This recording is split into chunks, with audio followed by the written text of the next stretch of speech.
Coxsackie rex, the lost predator of the Congo. Welcome back to Mysteries from the Orb. Tonight we travel deep into the heart of Africa, to the remote swamps and forests of the Coxsackie region, in search of one of the most bizarre and controversial cryptids ever claimed, the Coxsackie rex. A dinosaur-like creature, said to stalk elephants and rhinos, yet with almost no credible evidence. Is it a surviving prehistoric killer? A giant monitor lizard misreported? Or simply a hoax born of colonial-era myth-making?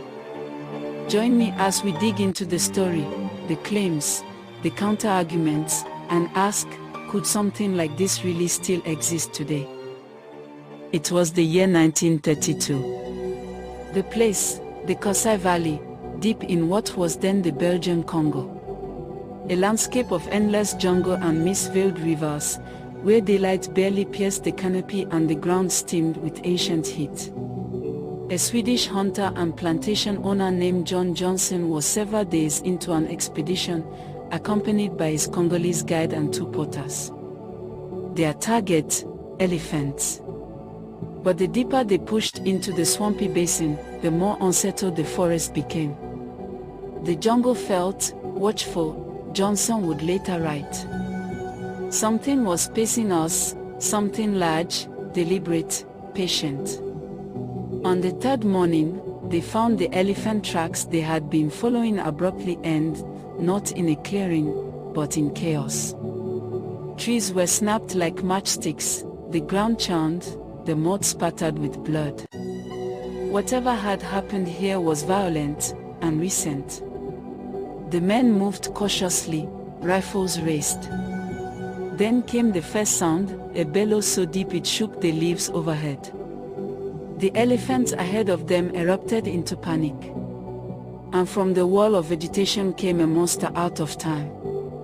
Through the tangled ferns burst a creature that defied logic.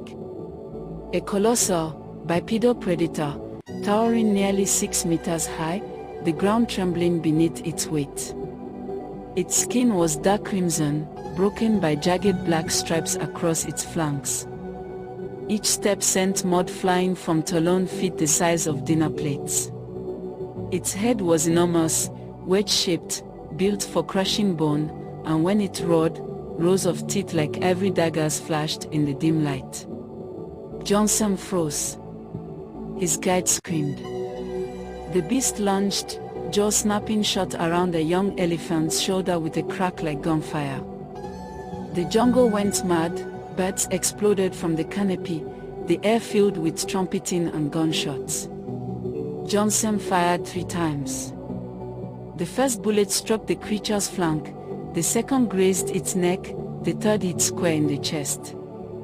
The monster let out a shriek that sounded half animal, half thunder, then staggered backward, whipping its muscular tail through the trees before vanishing into the undergrowth.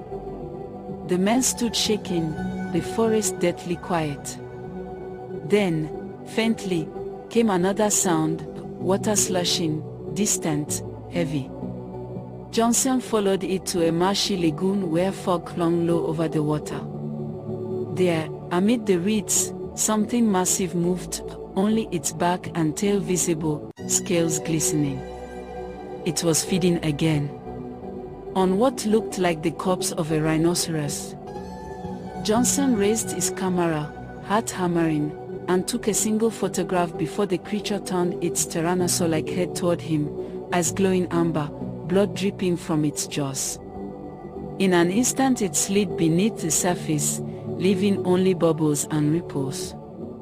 He and his guide fled, running until the jungle gave way to open field. That night, by lantern light, Johnson described the beast in his field notes. It walked upright upon 2 legs, its forelimbs small yet clawed. The tail served as counterbalance. It possessed a head like a great carnivorous lizard, yet its eyes held cunning. It killed with the precision of a hunter, not the madness of a beast. When Johnson returned to civilization, he presented the photograph, a blurred image showing what appeared to be a massive, red-scaled animal straddling a rhino carcass. The scientific community dismissed it instantly. Some said it was a hoax, a clever collage. Others whispered that he had seen a surviving Tyrannosaurus-type dinosaur, a living fossil hidden in the impenetrable Congo. Locals already spoke of a Ngumomonin, the red lizard that stalks the riverbanks, but none had ever claimed it so large, so predatory. Years later, Johnson would vanish on another expedition near the same swamp. Only his camera was found empty. Visual camera zoomed slowly into the fog-covered lagoon, faint ripples, echo of a distant roar. And so the legend of the Kosai Rex was born. A creature that shouldn't exist, yet refuses to die in the imagination. A tyrant lizard haunting the jungles of Africa, where ancient life still breathes beneath the vines. Beyond Johnson's 1932 account, there are a couple of claimed additional incidents. One involved a hunter zoologist named Robert Henderson, who in 1951 led a safari into the Kosai region. His camp was found destroyed. Some of his companions' remains were found mutilated, limbs crushed, heads missing, flesh torn. Investigators offered two possibilities: illegal hunters or some unknown animal. But the evidence didn't cleanly fit either. There are said to be two photographs of Kosai Rex. One shows a monitor lizard-like creature with stripes, standing over a rhino corpse. Another shows a dinosaur-style creature eating a rhino. Both were later exposed as hoaxes, one being a statue placed on a rhino, the other a magazine cut out of a lizard pasted on a rock. Despite the oddities, believers propose a few theories. Surviving dinosaur, perhaps a relic from the Cretaceous, a giant theropod that survived extinction, hidden in remote swamps. Some suggest a large African theropod like Carcharodontosaurus could be the analogy. Giant monitor lizard or bipedal crocodilomorph, a more plausible speculation, an unknown giant reptile, monitor lizard type, that occasionally walks bipedally, hides in swampy terrain, and preys on large animals. Monitors can swim, are powerful, and might be misidentified. Hoax/myth/misreporting. Most skeptics believe Kosai Rex is simply a myth or planted hoax, either by colonial era hunters seeking fame or sensational newspapers. The photos are clearly doctored or fabricated. The single 1932 account lacks corroboration. The details shift. And the biology is unrealistic. Legend plus exaggeration. Perhaps there were reports of large crocodiles, monitors, or unknown animals, but over time the story grew into a dinosaur-type beast. Local tales get mixed with explorer accounts and newspaper hype. Scientific problems with the dinosaur theory. No fossil record of Tyrannosaurus in Africa. Such a creature would leave fossil remains or trackways. A 13-meter predator would require a large stable prey base, elephants, rhinos possibly, but the ecological footprint would likely leave signs, carcasses, skeletons. In 1930s Congo, colonial expeditions, missionaries, and researchers were active. Entirely missing a giant predator seems unlikely. Photos and evidence don't hold up to scrutiny.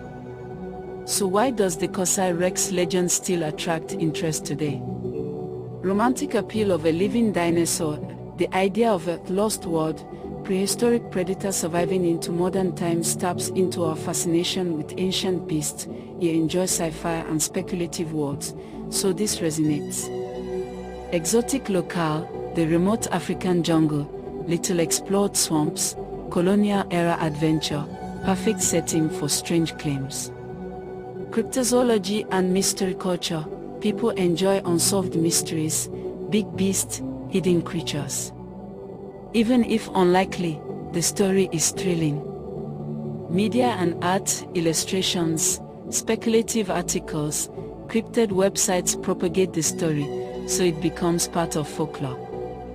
But the Kosai Rex also teaches caution. how easy it is for one sensational claim to become myth.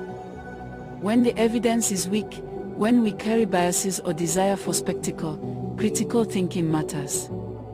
Just because a story is fun doesn't make it plausible. The legend of the Kosai Rex remains a fascinating piece of cryptid folklore, a modern myth built on one tale, a couple of photos, and the dream of prehistoric survival.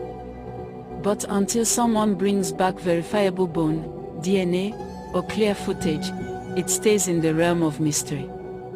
Thank you for watching Mysteries from the Orb.